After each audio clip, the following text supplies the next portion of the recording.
All right, so this is gonna be my last time explaining this, and don't mind the cuts, I lost a battle with the squirrel. So first off, a Xennial is not a generation, it is a set of cusp kids. Now you can see all these asterisks on these generational charts. Those are at the beginning of the year for a reason. The generations are not an exact science because it's made up of people.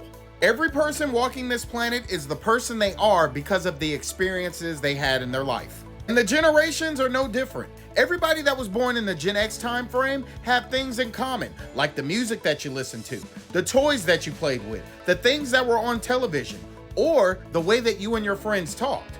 But within each set of generation, there's going to be a small group known as cuspers. Cuspers, or cusp kids, are going to have traits from both generations because they're going to have the same experiences from both generations. Now, if you were born between 1977 and 1985, you are a special cusp kid because you were the last generation to live in an analog world and the first generation of kids to be taught a digital world. Millennials, people born around 1980 to 1995, are going to have something in common. We are all tech savvy. Now, somebody that was born in 1977 all the way to 1980, you're telling me you didn't get taught all the technology? Of course you did. And millennials born in 1980 all the way to 1985 are going to be strong communicators because they were raised in a world that you still had to talk to people.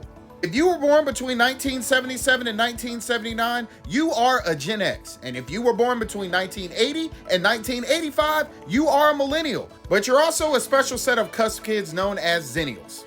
You went to school during the 80s. You watched He-Man, Thundercats, and Rainbow Bright. But you also went to school in the 90s. You were the first set of kids to be taught computers at school. You were the first set of kids to download music. You were the first generation to have easy access to cell phones, and the last generation to actually use beepers.